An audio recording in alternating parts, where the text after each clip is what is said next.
Assalamualaikum warahmatullahi wabarakatuh. Perkenalkan, nama saya Arini Desyanti dengan NPM 2210351. Baik, di video kali ini saya akan menerangkan materi mengenai penalaran hukum, yaitu logical fallacies.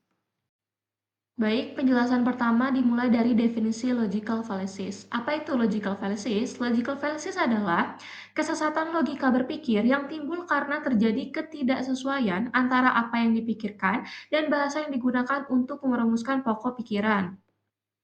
Penalaran yang sesat ini dapat terjadi apabila susunan premis yang ada tidak menghasilkan sesuatu kesimpulan yang benar. Dalam artian, kesesatan atau fallacy muncul ketika sesuatu argumen terbentuk dari premis-premis yang tidak berkaitan dengan argumen yang ada. Selanjutnya pembahasan mengenai bentuk-bentuk logical fallacies. Yang pertama ada ad hominem. Ini adalah sesat pikir saat dua pihak sedang melontarkan argumen, namun satu pihak ada yang membahas kepribadian orang lain yang tidak ada kaitannya dengan pembahasan yang sedang berlangsung. Contoh penerapannya misalnya, kamu tidak tahu apa-apa mengenai pendidikan karena bahkan kamu tidak lulus kuliah. Hal ini salah karena penyerangan terhadap seseorang tidak menjawab inti argumen yang sedang dibahas. Selanjutnya yaitu hasty generalization.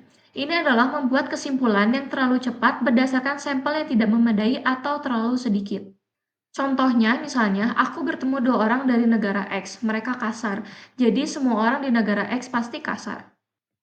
Hal ini salah karena kesimpulan didasarkan pada contoh yang terlalu terbatas atau bahkan tidak mewakili keseluruhan.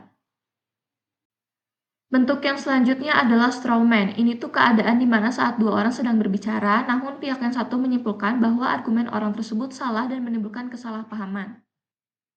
Contoh penerapannya adalah, dia ingin meningkatkan anggaran pendidikan. Pasti dia berpikir bahwa uang adalah solusi dari semua masalah. Hal ini jelas salah karena argumen lawan diputarbalikkan sehingga tidak sesuai dengan apa yang sebenarnya disampaikan.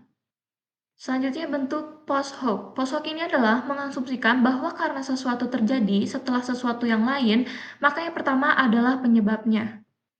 Misalnya adalah aku makan es krim lalu aku sakit, maka es krim adalah penyebab aku sakit. Bentuk selanjutnya adalah circular reasoning. Ini adalah argumen di mana kesimpulan dijadikan premis atau argumen seseorang terus berputar-putar tanpa ada bukti yang kuat. Contoh penerapannya misalnya berargumen bahwa Tuhan itu ada karena tertuang di dalam sebuah kitab. Lalu ada seseorang bertanya, kenapa saya percaya bahwa Tuhan itu ada? Lalu seseorang lain menjawab, ya ada karena tertuang di dalam sebuah kitab. Hal ini dikatakan salah karena tidak memberikan bukti yang nyata, hanya mengulang klaim dengan cara yang berbeda. Selanjutnya, bentuk burden of proof. Ini adalah keadaan pihak pertama yang telah mengeluarkan argumen menantang kepada pihak kedua untuk memberikan bukti kalau argumennya tidak valid. Contoh penerapannya misalnya dikatakan, kalau kamu nggak bisa ngebuktikan kalau argumen saya itu salah, berarti argumen saya benar.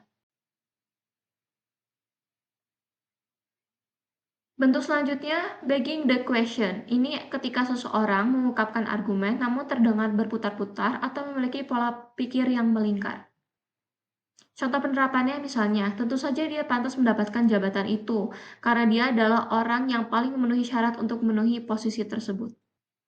Bentuk selanjutnya yaitu slippery slope. Ini adalah berargumen bahwa sesuatu tindakan kecil akan menyebabkan serangkaian kejadian yang sangat negatif, meskipun tidak ada bukti yang kuat. Contoh penerapannya, jika kita membolehkan siswa membawa ponsel ke sekolah, mereka akan berhenti belajar dan pada akhirnya akan gagal dalam hidup. Hal ini jelas salah karena tidak ada hubungan yang logis yang jelas antara tindakan kecil tersebut dengan hasil yang dramatis.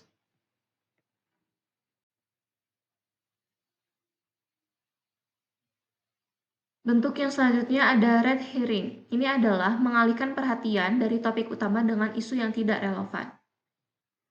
Contoh penerapannya yaitu, kita tidak perlu membahas tentang pajak yang lebih rendah, mari kita bicara tentang betapa buruknya situasi kesehatan yang ada di negara kita ini. Hal ini jelas salah karena menghindari argumen sebenarnya dengan membawa topik yang tidak berhubungan. Yang selanjutnya bentuk false dilema. Ini adalah kesesatan berpikir yang membuat pihak pertama seolah-olah hanya memberikan dua pilihan dari argumennya kepada pihak kedua. Misalnya, kamu harus setuju dengan saya atau kamu musuh saya.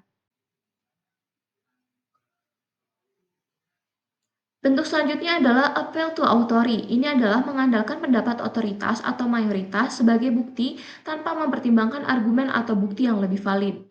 Misalnya, dokter X berkata bahwa obat ini baik, jadi pasti benar. Atau bentuk selanjutnya, yaitu equivocation. Ini adalah menggunakan kata dengan makna yang berbeda dalam argumen untuk menyesuaikan atau memperkuat klaim. Misalnya, hanya manusia yang rasional, tidak ada kucing yang rasional, jadi kucing bukanlah manusia. Pembahasan selanjutnya mengenai logical fallacies dalam penalaran hukum.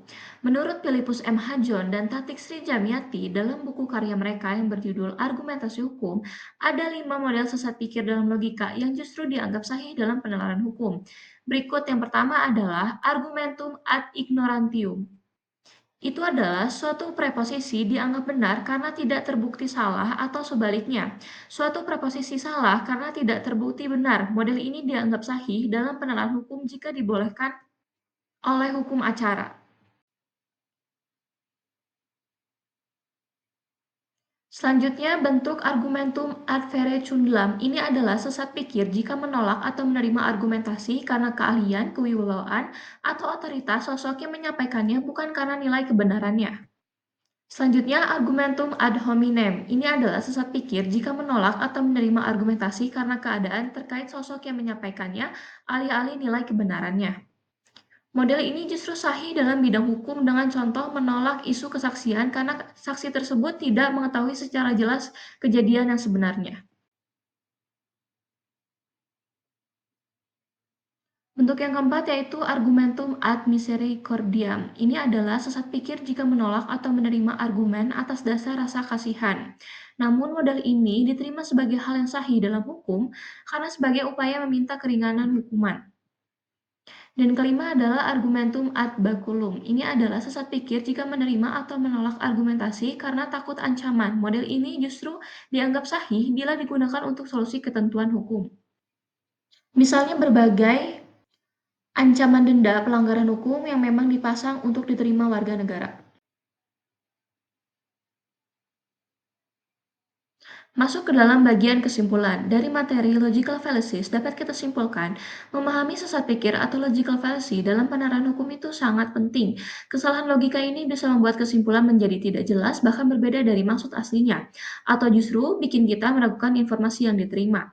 Dengan mengidentifikasi dan menghindari argumen yang cacat logika, kita bisa memastikan keputusan hukum yang adil, objektif, dan valid. Hal ini juga akan memperkuat integritas sistem hukum secara keseluruhan. Maka dari itu, para praktisi hukum harus selalu kritis dan cermat saat menyusun maupun mengevaluasi argumen demi penerapan hukum yang kuat dan logis. Baik, sekian materi mengenai logical fallacies yang dapat saya sampaikan. Mohon maaf bila banyak kekurangan. Wassalamualaikum warahmatullahi wabarakatuh.